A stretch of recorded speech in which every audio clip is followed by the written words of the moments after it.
नमस्कार छात्रों, आज जो यमए फर्स्ट सेमेस्टर के छात्र हैं उन फर्स्ट सेमेस्टर के छात्रों को मैं बताने वाला हूं कि पृथ्वीराज रासो महाकाव्य की कथा क्या है और इस महाकाव्य में कैसे कैसे युद्ध नीति का पालन होता है और वो क्या क्या कारण थे जिस कारण से अंतिम हिंदू हृदय सम्राट राजा पृथ्वीराज चौहान की पराजय हुई और भारत पर विदेशी आक्रांता मोहम्मद गोरी का शासन स्थापित हुआ। तो चलिए हम शुरू करते हैं कि पृथ्वीराज रासो महाकाव्य के अनुसार कैसे इस ग्रंथ की कहानी की शुरुआत होती है। तो चलिए अब मैं बताता हूँ आपको कि कहाँ से पृथ्वीराज रासो की कहानी शुरू होती है।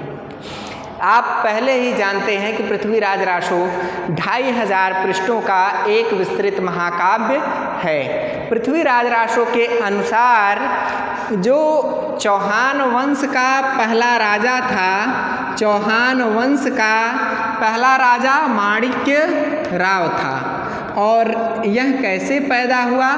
माणिक्य राव की उत्पत्ति के लिए ब्राह्मणों ने यज्ञ किया और यज्ञ से एक नवीन राजा उत्पन्न हुआ।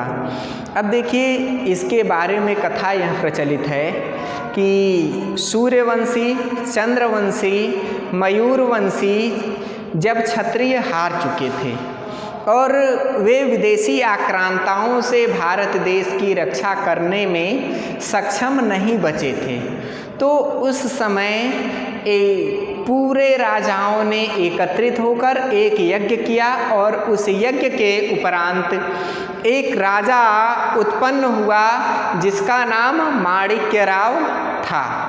तो माणिक्य राव चौहान वंश का आदि राजा था। तो यह ब्रह्म यज्ञ से उत्पन्न हुआ और बहुत पीढ़ियों बाद इसी वंश में बिसल देव नाम के राजा ने जन्म लिया। यानी बहुत दिनों बाद, बहुत वंशानुक्रम के बाद, यानी कई पीढ़ियां जब चली गई, यानी कई पीढ़ियों के बाद एक राजा ने जन्म लिया जिसका नाम क्या था?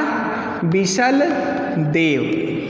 बिसल देव ने जब जन्म लिया तो बिसल देव की कहानी से शुरू होती है पृथ्वीराज रासो की कथा। इसमें बिसल देव ऐसा राजा था जो अत्यंत पराक्रमी था, बुद्धिमान भी था और राजा के गुणों से वह परिपूर्ण था। लेकिन इसके चरित्र का यह दोष था कि यह वासना भोगी और विलासी था और भोगी और विलासी होने के कारण यह एक सफल राजा नहीं सिद्ध हो पाया। और एक बार यह अपने भोग के कारण एक मार्ग में जाती हुई एक बड़ी कन्या का इसने अपहरण किया और उसके साथ इसने अपने वासना की तृप्ति की।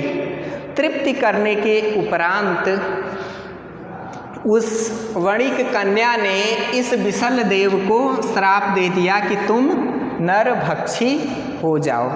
तो यह भोजन इत्यादि तब नहीं ग्रहण करता था, केवल नरभक्षी से तात्पर्य है कि मनुष्यों को मारकर खा जाना। तो जब वह ऐसा करने लगा तो इसके उपाय के लिए वह अपने गुरु के पास गया और उसने बताया कि मुझे ऐसा ऐसा मैंने किया है, मुझे ऐसा ऐसा श्राप मिला है। तो श्राप की कथा सुनकर उसके गुरु ने कहा कि यदि तुम उत्तर दिशा की ओर, यानी जो चौहानों की राजधानी अजमेर थी, तो अजमेर से उत्तर दिशा की ओर जाने के लिए कहा कि उत्तर दिशा की ओर जब तुम जाओगे तो तुम्हें एक स्थान मिलेगा, गोकर्ण तीर्थ। कौन सा स्थान मिलेगा? गोकर्ण तीर्थ।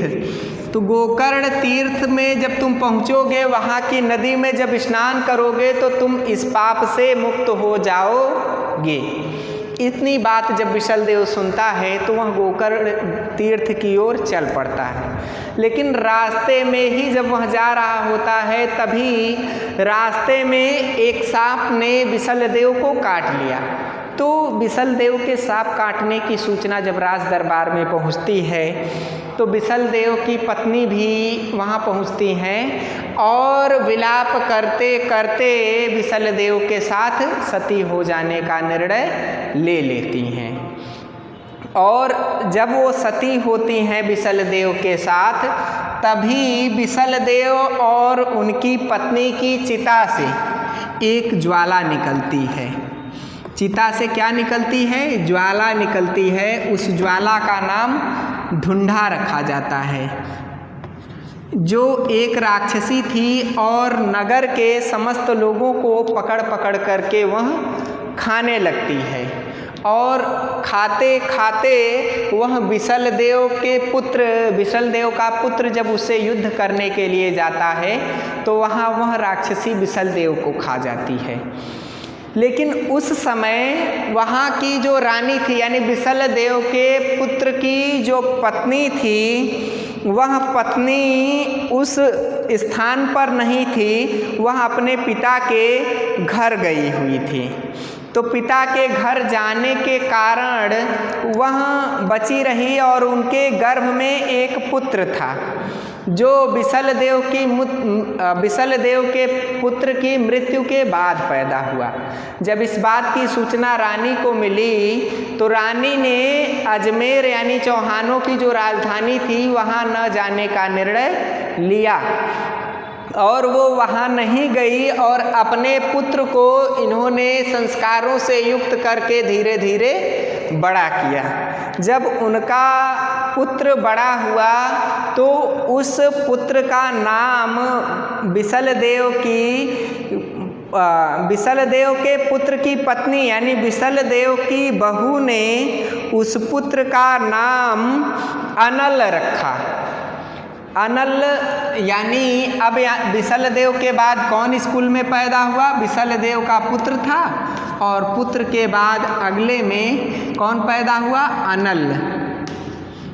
अनल यानी अनंगपाल भी आप इसे कहीं कहीं मिल जाता है वर्णन, क्योंकि पृथ्वीराज रासो के कई अंश हैं। तो ये जो अनल नाम का पुत्र था, इस अनल नाम के पुत्र को तरह तरह की शिक्षा बिसल देव की बहू ने दिया। जब वह बड़ा हुआ तो एक बार अनल ने अपने पिता के बारे में अपनी माँ से पूछा, तो अनल को उनकी माँ ने सब कुछ सही सही बताया।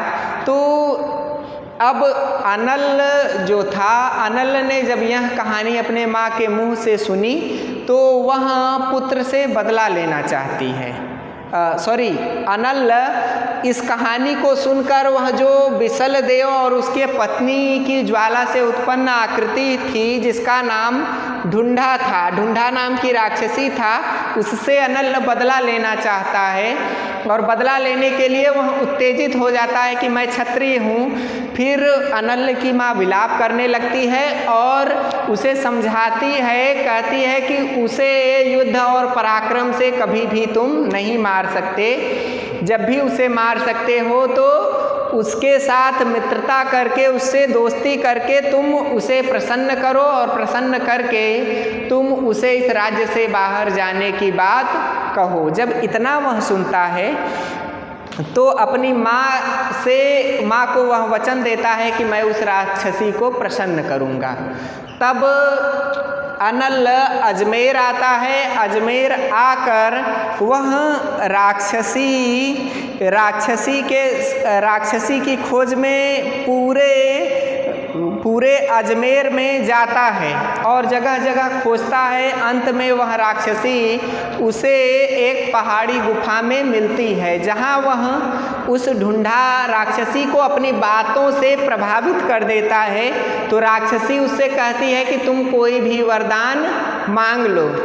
तो वह राक्षसी ढूंढा से अनल वरदान मांगता है कि तुम इस नगर को छोड़कर चली जाओ। तो वह राक्षसी उस पर क्योंकि प्रभावित थी तो उसे एक तलवार भेंट करके अनल को और चली जाती है, सदा के लिए उस नगर को चली जाती है, छोड़कर चली जाती है। तब अनल ने पुनः अजमेर नगरी की स्थापना की और अजमेर नगर में उसने फिर से संपन्नता स्थापना की और इस घटना की कई पीढ़ियों के बाद चंद्रबरदाई बताते हैं कि शाकंभर के राजा अर्णोराज का पुत्र सोमेश्वर था। ठीक है, शाकंभरी नरेश अर्णोराज का पुत्र जो था वह सोमेश्वर था। अब देखिए, अनल के कई पीढ़ियों बाद शाकंभर नरेश में अर्णोराज पैदा हुआ। तो अर्णोराज जो था वह शाकंभर नरेश था, जिसकी राजधानी कहाँ थी? जिसकी राजधानी अजमेर थी। तो अर्णोराज का पुत्र सोमेश्वर पैदा हुआ और सोमेश्वर बहुत ही पराक्रमी था और बहुत ही अद्भुत राजा के रूप में प्रसिद्ध था। और इसी समय दिल्ली के राजा अनंगपाल थे, जो दिल्ली के राजा थे, जो चक्रवर्ती सम्राट के रूप में प्रसिद्ध थे। यानी दिल्ली के राजा अनंगपाल जो थे वे चक्रवर्ती सम्राट थे। तो इस रूप में देखिए, अनंगपाल, इनके पास 2 पुत्रियां ही थी और पुत्र कोई नहीं था। तो अनंगपाल की 2 पुत्रियां जो थी, एक का नाम कमला था और एक का नाम सूरसुंदरी था। तो इन दोनों पुत्रियों का विवाह, कमला का विवाह सोमेश्वर से अनंगपाल ने किया और जो सूरसुंदरी थी उसका विवाह गोहलवाल के राजा विजयपाल से किया। किससे किया? गोहलवाल के राजा कौन थे? विजयपाल। गोहलवाल के राजा विजयपाल से सूरसुंदरी का विवाह हुआ। अब इन दोनों का जब विवाह हो गया तो विवाह के बाद देखिए, विजयपाल और सूरसुंदरी से एक पुत्र पैदा हुआ जिसका नाम क्या पड़ा? जयचंद। और सोमेश्वर और कमला से जो पैदा हुआ उसका नाम क्या पड़ा? पृथ्वीराज चौहान। ये दोनों आपस में, जयचंद और पृथ्वीराज, मौसेरे भाई थे। जब धीरे धीरे दोनों बड़े होने लगे तो जो सोमेश्वर थे, सोमेश्वर पृथ्वीराज के नाना थे। सोमेश्वर के साथ पृथ्वीराज चौहान रहा करते थे, जिस कारण से सोमेश्वर का लगाव पृथ्वीराज से ज़्यादा हो गया।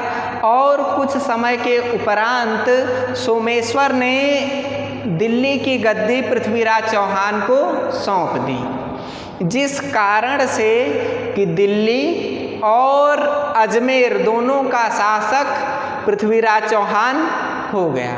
वहीं दूसरी तरफ जयचंद अपने पिता की मृत्यु के बाद, गोहलवाल के राजा यानी विजयपाल की मृत्यु के बाद राजा बना।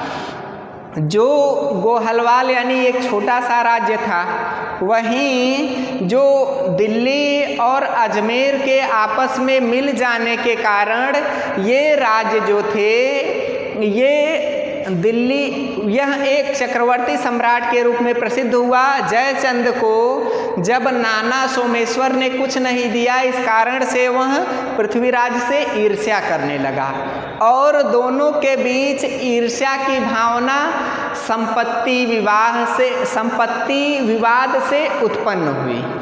पहला कारण तो ये था। अब दूसरे कारण की ओर पृथ्वीराज रासों के अनुसार हम चलते हैं कि इसमें क्या कारण थे। दूसरा कारण क्या था इन दोनों के विभेद का? देखिए, पृथ्वीराज पिता की मृत्यु के बाद अजमेर का शासक बनता है और अजमेर का शासक जब पृथ्वीराज बन जाता है तो वह एक चक्रवर्ती सम्राट के रूप में प्रसिद्ध होता है। एक बार चालुक्य नरेश थे, चालुक्य नरेश का अपने भाई से झगड़ा हो गया जिसका नाम भीमदेव था। तो भीमदेव पृथ्वीराज चौहान के पास आकर रहने लगा। ठीक है, भीमदेव का भाई जो था वह पृथ्वीराज के पास आकर रहने लगा, क्योंकि चालुक्य नरेश भीमदेव जो थे वह राज्य किया करते थे यहाँ उत्तर प्रदेश के आसपास चालुक्यों में। तो उनका जो भाई था, दोनों से झगड़ा हो गया, तो वह पृथ्वीराज की शरण में आकर रहने लगा। और झगड़े की शुरुआत वहाँ से पृथ्वीराज चौहान और भीमदेव में शुरू हुई कि भीमदेव का भाई रह रहा था, तो एक पृथ्वीराज का मंत्री था जिसका नाम था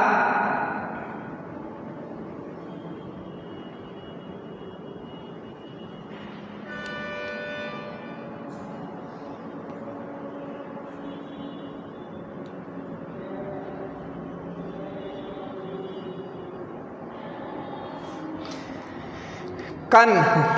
पृथ्वीराज का मंत्री कौन था? कन्ह नाम का मंत्री था पृथ्वीराज का। और कन्ह बैठा था, उसी के सामने भीमदेव के भाई ने अपने मूँछों पर ताव दे दिया, तो कन्ह ने उस भीमदेव के भाई को मार दिया। और इस हत्या का कारण यह था कि भीमदेव के भाई ने कन्ह के सामने अपनी मूँछों पर ताव दिया था कि मूँछें इस तरह से ताव दे रहा था कि कन्ह को बुरा लगा और उसने मार दिया।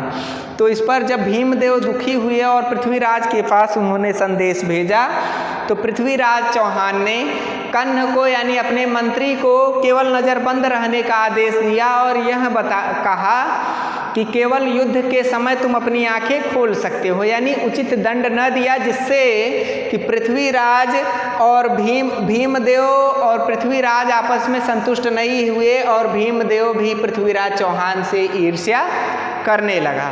और इस बात को हवा और तब मिली जब भीमदेव अपने आबू के राजा जो थे उनकी बड़ी पुत्री से वह विवाह कर चुका था। यानी आबू के राजा कौन थे? आबू के राजा सलस थे।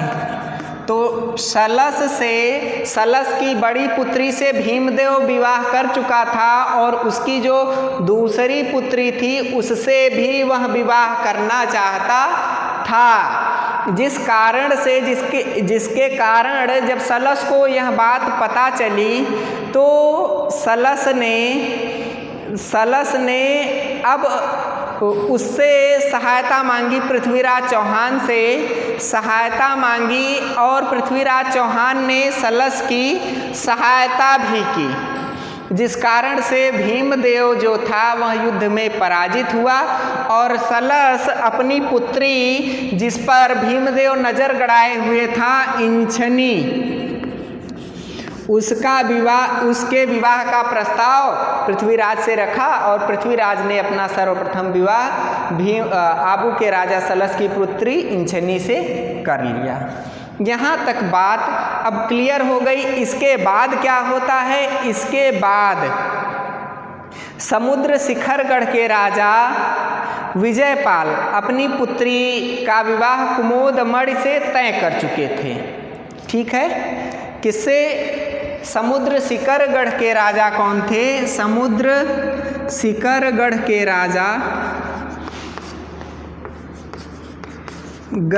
राजा थे विजयपाल। उन्होंने अपनी पुत्री का विवाह विजयपाल अपनी पुत्री पद्मावती का विवाह एक कुमोदमणि नाम के राजा से तय कर चुके थे। और जब यह बात उनकी पुत्री को समुद्र शिखरगढ़ के राजा विजयपाल की पुत्री यानी विजयपाल की पुत्री कौन थी?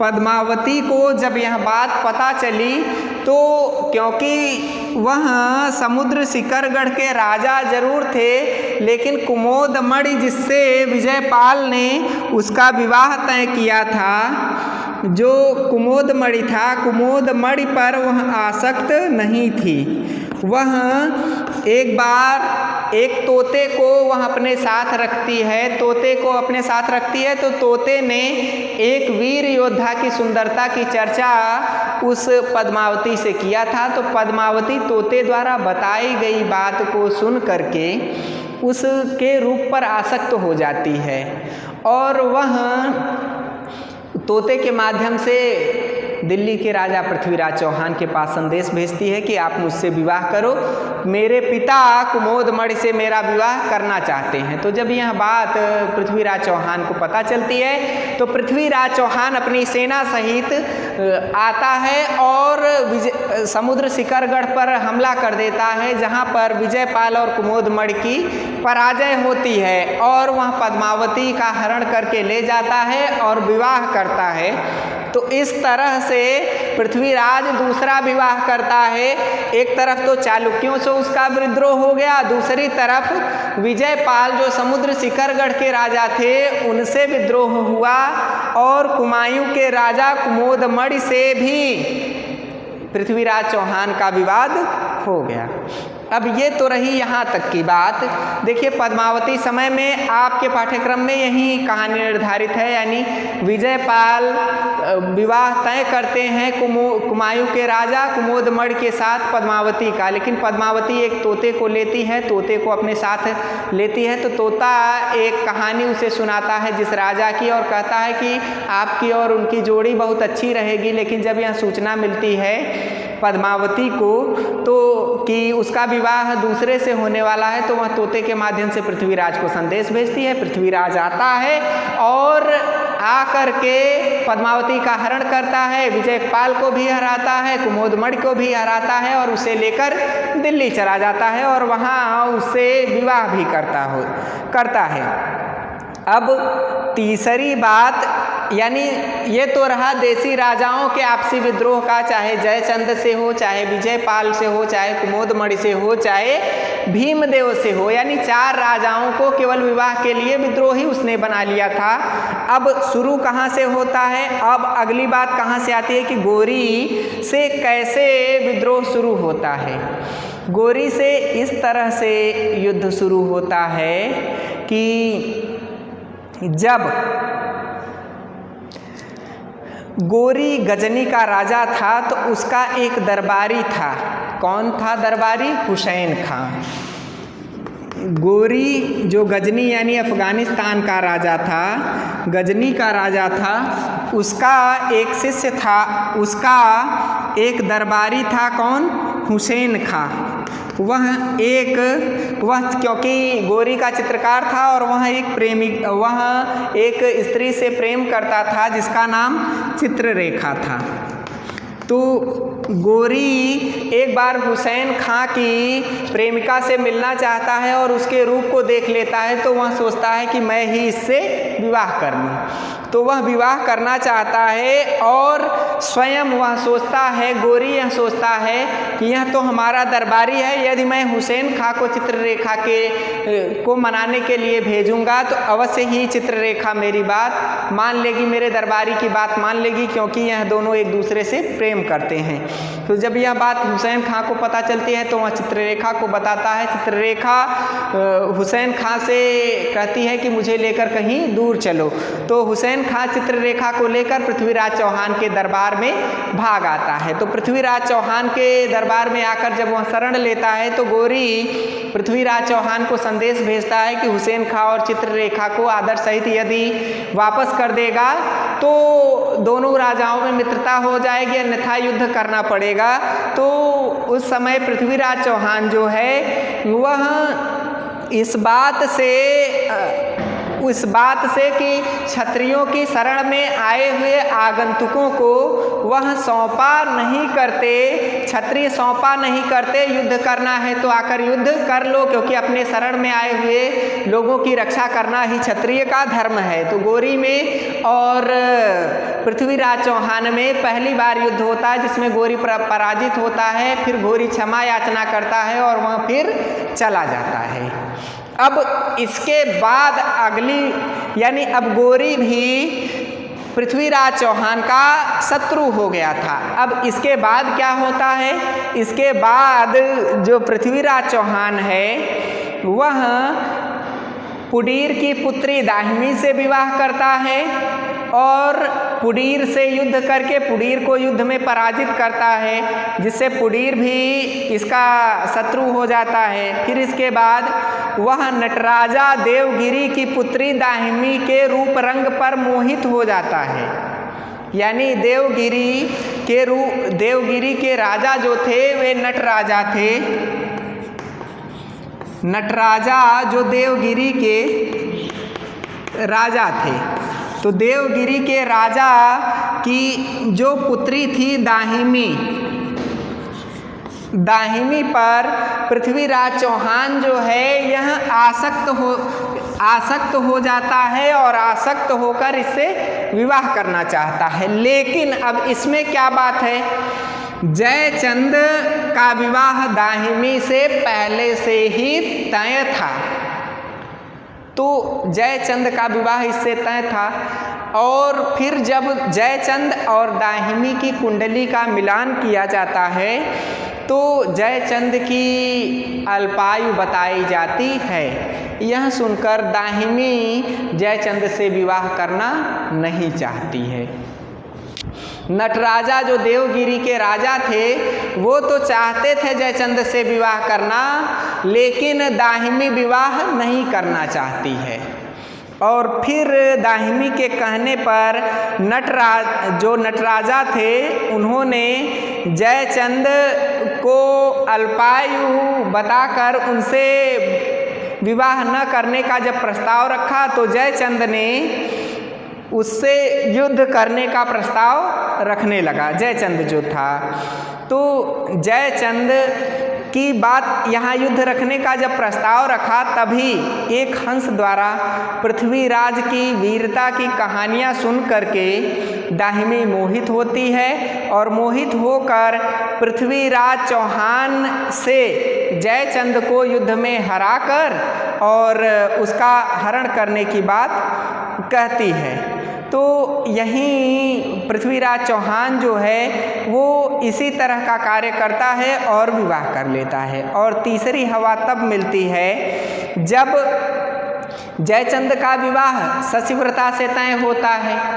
तो शशिव्रता से तय होने पर शिव पूजा के लिए जाती हुई शशिव्रता का हरण करके पृथ्वीराज चौहान लेकर जाता रहता है। रास्ते में जयचंद और पृथ्वीराज चौहान का युद्ध होता है, जहां जयचंद पराजित होता है और जयचंद तब पृथ्वीराज चौथा विवाह करता है, शशिव्रता से विवाह करता है। इस तरह से जयचंद और पृथ्वीराज में शत्रुता की बातें और अधिक बढ़ती चली जाती हैं। और इधर जो पृथ्वीराज चौहान है राज्य विस्तार के लिए और कई लड़ाइयाँ लड़ता है, कहीं कहीं शौर्य प्रदर्शन के लिए कई लड़ाइयाँ लड़ता है और अखंड भारत की स्थापना की ओर वह एक कदम और बढ़ाता चला जाता है। दूसरी तरफ इस चित्र को देख करके, इस बात को देख करके जो उसका शत्रु है, पृथ्वीराज का जो शत्रु है यानी जयचंद, मौसेरे भाई दोनों थे, लेकिन जो जयचंद है तो यह देख करके उसे अच्छा नहीं लगता और वह पृथ्वीराज को नीचा दिखाने के लिए एक राजसूय यज्ञ का आयोजन करता है। जयचंद किसका आयोजन करता है? राजसूय यज्ञ का, जिसमें भारत के सभी राजाओं को आमंत्रित किया जाता है, लेकिन पृथ्वीराज को संदेश नहीं भेजा जाता है। और अंत में जब कुछ दिन बाकी रह जाता है तब पृथ्वीराज को संदेश भेजा जाता है तो जयचंद के इस कृत्य से पृथ्वीराज चौहान अत्यंत क्षुब्ध होता है और वह अपने सबसे प्रमुख मंत्री, सबसे प्रमुख मित्र और मंत्री चंद्रबरदाई को जयचंद के दरबार में जाने के लिए कहते हैं। तो जब इस बात की सूचना जयचंद को मिलती है कि पृथ्वीराज चौहान नहीं आए हैं, तो एक मूर्ति, पत्थर की मूर्ति जयचंद बनवाता है पृथ्वीराज। जयचंद जो था, जयचंद ने पृथ्वीराज को नीचा दिखाने के लिए पृथ्वीराज चौहान की पत्थर की मूर्ति लगवाई। जब यह बात पृथ्वीराज को पता चलती है तो उसे बुरा लगता है, वह वेश बदल करके उस राजसूय यज्ञ में आता है। उसी समय जयचंद अपनी पुत्री संयोगिता का स्वयंवर विवाह करने का प्रस्ताव रखता है। यज्ञ समाप्ति के बाद स्वयंवर जब होने लगता है तो उसकी पुत्री संयोगिता चारों तरफ घूमती है, वह किसी राजा को पसंद नहीं करती। पत्थर की मूर्ति जो पृथ्वीराज की लगाई हुई थी उसी को वह वरमाला डाल देती है।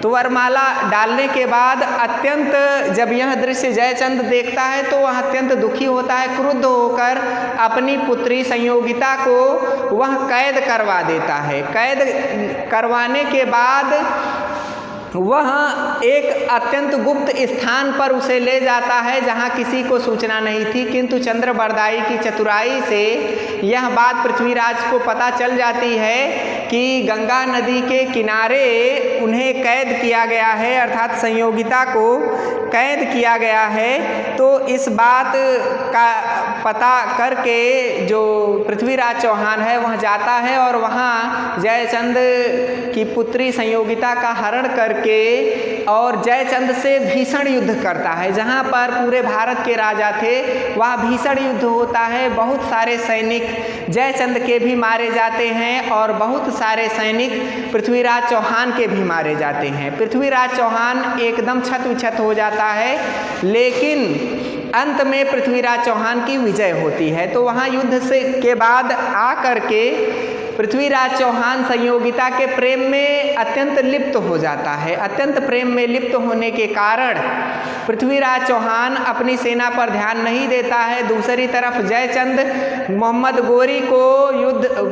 गोरी को पृथ्वीराज चौहान को हराने के युद्ध का प्रस्ताव भेजता है और प्रस्ताव भेजकर जयचंद और मोहम्मद गोरी आते हैं और पृथ्वीराज चौहान के राज्य के ऊपर हमला कर देते हैं। दूसरी तरफ प्रेम में लिप्त रहने के कारण पृथ्वीराज चौहान न तो युद्ध में हुई हानि के कारण सामंतों और सैनिकों की भर्ती कर पाता है, जिसके कारण युद्ध में पृथ्वीराज चौहान की पराजय होती है। उसे मोहम्मद गोरी बंदी बनाकर अफगानिस्तान ले जाता है, वहाँ उसकी आंखें फोड़ देता है।